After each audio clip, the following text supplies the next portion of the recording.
안녕하세요. 저는 나름 평범하게 살아온 40대 여자입니다.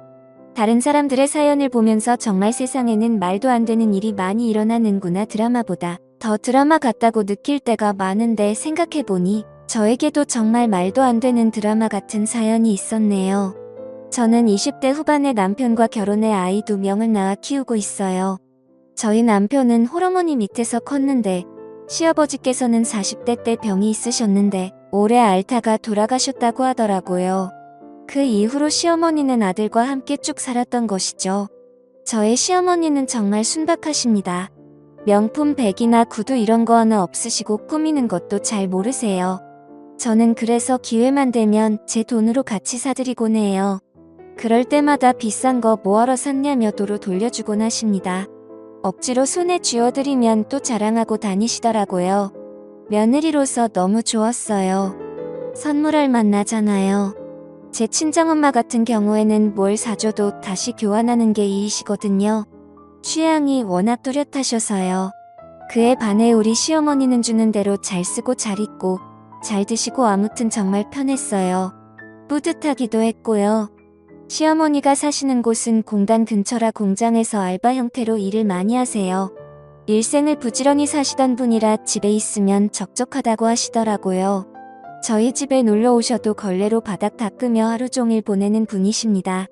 사실 전 시어머니를 볼 때마다 이상하게 마음이 아프더라고요. 홀로 살아온 세월 일만 하면서 살아온 인생이 습관이 되어 그것 말고는 할 수 있는 게 없어 보여서요. 그래서 저는 시어머니에게 마음을 많이 썼어요. 시간 내어서 방문도 드리고 주말마다 아이들 데리고 같이 식사도 하자고 했어요. 집에 간다고 하면 분명 며느리랑 손자 온다고 항상 가득 차려놓으실 게 뻔해서 나오시라고 해서 외식을 주로 했어요. 그럴 때마다 시어머니는 잠시 화장실 다녀오신다고 하시더니 계산까지 다 해버리시더라고요. 그래서 저희는 외식할 때마다 누가 먼저 계산을 하느냐에 대한 은근한 다툼이 생기기도 해요.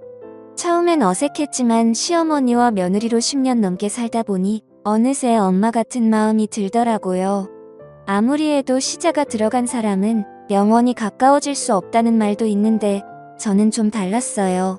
워낙 성격이 유하셔서 그럴지도 모르겠네요. 아이들이 커갈수록 신경 써줄 게 많다 보니 시어머니와 만나는 횟수가 점점 줄게 됐어요. 시어머님은 여전히 공장에서 일을 하셨어요. 60이 훌쩍 넘은 나이에 정말 쉬지 않고 일을 하시더라고요. 그래서 제가 힘들게 일하지 말고 쉬시라고 해도 놀면 뭐하냐며 계속 공장에 나가십니다.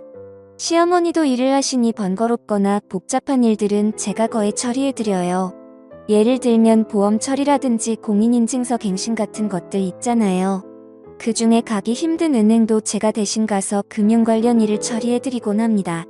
그날도 아마 시어머니께서 공장에 계셨고 저는 시어머니가 처리해달라고 한 일이 있어서 인터넷으로 시어머니의 주민등록 등본을 프린트했습니다. 프린트한 등본을 무심코 보는데 뭔가 이상하더라고요. 시어머니 이름 밑에 또 하나의 이름이 더 등록이 된 것입니다. 그것도 영어로요. 저는 너무 당황해서 업무 처리가 잘못된 것 같아서 동사무소에 전화를 걸었어요. 동사무소 직원은 잘못될 리 없다며 본인에게 확인해보는 게 빠를 거라고 하더라고요. 저는 이 사실을 남편에게 알리고 남편과 함께 시댁에 가서 어머니가 퇴근할 때까지 기다렸습니다. 시어머니는 퇴근하고 집에 들어오시더니 저희를 보고 무슨 일이냐고 물으시더라고요. 저는 시어머니에게 등본을 보여주며 물었어요. 어머님, 여기 등본을 떴는데 이상해서요. 어머님 이름 밑에 또 이름이 하나 더 있어요. 이거 아는 사람이에요? 아니면 누군가 어머님 명의를 도용한 것일 수도 있으니까 신고부터 해야 돼요. 내버려둬. 내가 직접 한 거야. 네. 뭐라고요? 이 사람이랑 혼인신고를 했단 말씀이세요? 나 사실 만나는 사람이 있었어. 너희한테는 말 못해서 미안하지만 그 사람 상황이 좀 안 좋아서 차마 이야기할 수가 없더구나. 너희들이 분명 반대할 게 뻔하니까. 아무리 그래도 그렇지. 어머님 이런 큰일을 혼자 결정하시고 통보하시면 어떡해요? 나도 내 인생이 있어. 이해해줄 줄 알았다. 그나저나 이름이 영어로 되어 있는데 혹시 외국인이에요? 몇 살인데요? 시어머니는 한참 동안 말을 못 하시더라고요. 남편은 답답했던지 시어머니에게 소리를 쳤어요. 그러니까 그 사람 외국인이냐고요. 맞아. 파키스탄에서 왔단다. 30살 좀 넘었고 남편과 저는 정말 말 그대로 얼어붙었습니다. 60이 넘은 시어머니가 30대 파키스탄인과 혼인신고를 했다니요. 저는 이 말 같지도 않은 말을 듣고 귀를 의심했어요. 시어머니는 그 사람과 공장에서 만났다고 하네요. 동료로 만나다가 정이 들었고 그 사람이 시어머니에게 진심으로 다가와서 시어머니도 그 사람과 자주 만났다고 합니다. 그리고 그 남자는 자기 힘든 일들을 시어머니에게 토로하기 시작했고 시어머니는 그 남자를 위로해주고 적극적으로 돕겠다고 나서기까지 하다가 혼인신고라는 사태까지 온 것이죠. 근데 큰 문제는 시어머니는 이것이 사랑이라고 믿고 있다는 것입니다. 어머님 그 사람 어딨어요? 월급 더 많이 주는 데로 이직했어. 거기가 어딘데요? 모르겠네. 어머님 그걸 모르시면 어떡해요? 같이 살긴 했어요. 혼인신고 도장만 찍고 그 남자가 도망가 버린 게 아니고요. 어머님 말 좀 해보세요. 이게 얼마나 큰 사건인지 아세요? 내가 알아서 해. 아마 그 사람은 한국 비자 때문에 어머님한테 접근했을 거라고요. 호적에 등록해주니까 신나서 도망가 버린 거고요. 저는 속상한 마음에 시어머니를 다그쳤어요.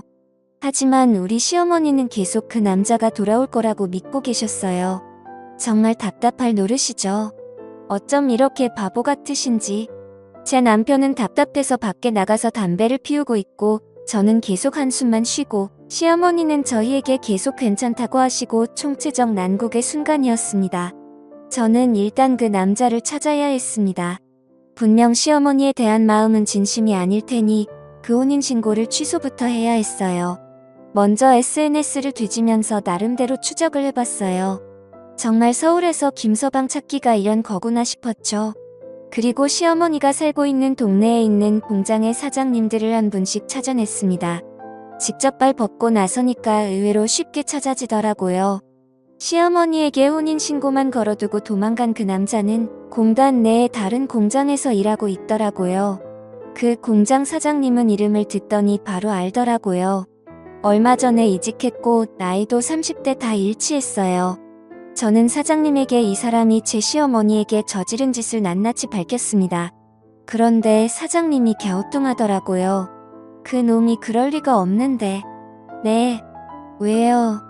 나한테 파키스탄에 있는 아내랑 자식들 사진도 보여줬거든요. 아내랑 자식까지 있어요. 네. 설마 유부남인데 그런 짓을 했겠어요? 잠시만요. 불러올게요. 사장님은 그 남자를 불러오겠다고 했어요. 잠시 후 사장실 문을 열고 그 남자가 들어왔어요. 저희 시어머니의 법적 남편을 대면하게 되었네요. 저는 의사소통을 어떻게 해야 될지 몰랐는데 그 남자 한국말을 유창하게 잘하더라고요. 저는 저희 시어머니의 이름을 댔어요. 그 남자의 표정이 약간 움찔하더라고요. 아내와 애까지 파키스탄에 있다면서요. 이거 사기 결혼인 거 알죠? 어머님을 사랑했습니다. 사랑은 무슨... 그런 사람이 다른 공장으로 이직하고 도망을 가요? 미안합니다. 이혼 소송 진행할 거니까 그렇게 알고 있어요. 그리고 사장님 이 사람 해고하지 않으면 저 인터넷에 이 사람이 한 짓들 공장 이름이랑 같이 뿌릴 거니까 알아서 하세요. 빨리 꼬리 자르는 게 좋을 거예요.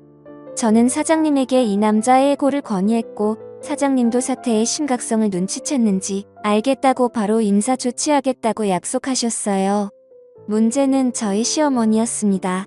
시어머니는 갑자기 저를 대구로 부르시더니 저에게 말씀하시더라고요. 이혼 소송 난 안 한다. 네. 그게 무슨 말씀이세요? 그 남자 사기꾼이에요. 어머님 아시잖아요. 사기꾼이고 뭐고 난 모르겠고 그냥 난 이대로 살란다. 뭐 내 인생 달라지는 것도 없잖아. 그냥 이대로 죽으면 그만인걸. 그 남자가 어머님을 이용한 건 화 안 나세요? 저는 너무 화가 나고 괘씸해요. 그 사람 불쌍한 사람이야. 여기서 돈 못 벌면 지 나라에 있는 아내랑 자식들 굶어 죽는단다. 거기서는 월급이 여기보다 훨씬 적고 유부남인 거 아셨어요? 어머님 진짜 알고 혼인신고까지 하신 거예요? 거기는 부인을 4명까지 둘 수 있다고 하더라. 어머님 제정신이세요? 어제 나한테 찾아와서 싹싹 빌더라. 자기 한 번만 살려달라고. 한국 비자 취소되면 갈 곳 없이 그냥 죽어야 된다고 하더라. 그걸 보고 어떻게 이혼 소송을 진행하니? 저는 어머님을 계속 설득했어요. 그 남자의 의도 자체도 불순하고 너무나 의도적으로 접근한 게 맞는데 어머님은 순진하게도 그 남자가 불쌍하다는 이유만으로 그냥 덮어주려고 하시더라고요. 더 이상 제가 관여할 문제가 아닌 것 같기도 하다는 생각이 들더라고요. 어쩌면 시어머님이 원하는 대로 내버려 두는 게 맞을지 고민이 됐습니다. 저걸 시어머니의 사랑이라고 믿어도 되는 건지 이해해드려야 하는 건지 저조차도 헷갈리기 시작했어요. 그런데 파키스탄에서 아무것도 모르고 남편과 아빠를 기다리고 있을 일은 모를 아내와 자식들을 생각하면 또 다시 괘씸해지더라고요. 혼자서 점점 근근하면서 저는 인터넷으로 사기 결혼에 대해서 검색을 해봤어요. 저희 시어머님 같은 사례가 은근 있더라고요. 물론 외국인과 결혼해서 잘 사는 부부들이 많지만 시어머님 같은 경우에는 그냥 이용만 당한 것 같았어요. 그런 악질인 사람들이 종종 있다고 합니다. 사람의 진심을 이용하는 사람들은 정말 천벌을 받아야 한다고 생각해요. 그거야말로 잔인한 범죄죠. 하지만 저와 의견이 다른 시어머니 탓에 그렇게 저는 시어머니의 일에 대해 손을 놔버렸습니다. 어느 정도 포기 상태였던 것 같네요. 그저 별일이 없으면 다행이지 무소식이 희소식이지 하면서 지냈어요. 남편도 시어머니를 다신 안 보고 싶다고 외면해버리더라고요. 그렇게 지내니까 또 시간은 금방 가긴 갔어요. 가끔 시어머니가 어떻게 지내실까 생각은 들었지만 설마 무슨 일이야 있겠어 하는 마음이 컸던 것 같아요.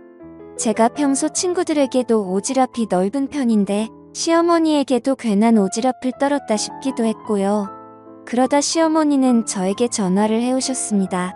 목소리가 매우 안 좋으셨어요. 저에게 대뜸 마음을 바꾸셨다고 하네요.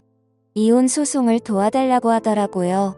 들어보니 그 남자가 은근히 생활비를 요구하기 시작했고 가끔 자기 뜻대로 되지 않으면 손찌검을 했다고 합니다. 덜덜 떨리는 목소리로 여태껏 있었던 일을 말씀하시더라고요. 갑자기 얼굴이 차갑게 싹 식어서 날 보는데 살기가 느껴지더라니까. 이건 도저히 아닌 것 같더라. 정말 내가 부끄러워서 말할 것도 없고 미안하다. 못난 시험이라서 내가 너희 말을 들었어야 했는데. 괜찮으세요? 나 좀 도와다오. 저랑 같이 변호사 만나러 가요. 저는 시어머니의 이혼 소송을 도와드렸어요. 살다 시어머니의 이혼 소송까지 도와주게 될 줄은 꿈에도 몰랐네요. 그것도 30대 남성과의 이혼 소송을요. 시어머니는 차마 아들 얼굴은 볼 자신이 없다고 하시더라고요. 저희 가족이 다 같이 모이는 날은 아마도 시간이 좀 더 걸릴 것 같네요. 내심 시어머니가 마음을 다시 다잡으셔서 다행이라고 생각해요. 하마터면 범죄자에게 발목이 잡힐 뻔했으니까요. 법적인 남편이라는 이유로 얼마나 또 이것저것 저희에게 요구를 했겠어요. 시어머니의 유산까지 탐냈을 게 분명해요. 그런 생각만 하면 아주 소름이 끼칩니다. 법정은 결국 저희의 편을 들어주었습니다.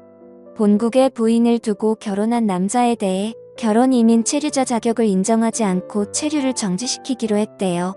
결국 그 남자는 꼼짝없이 파키스탄으로 돌아가게 되었지요.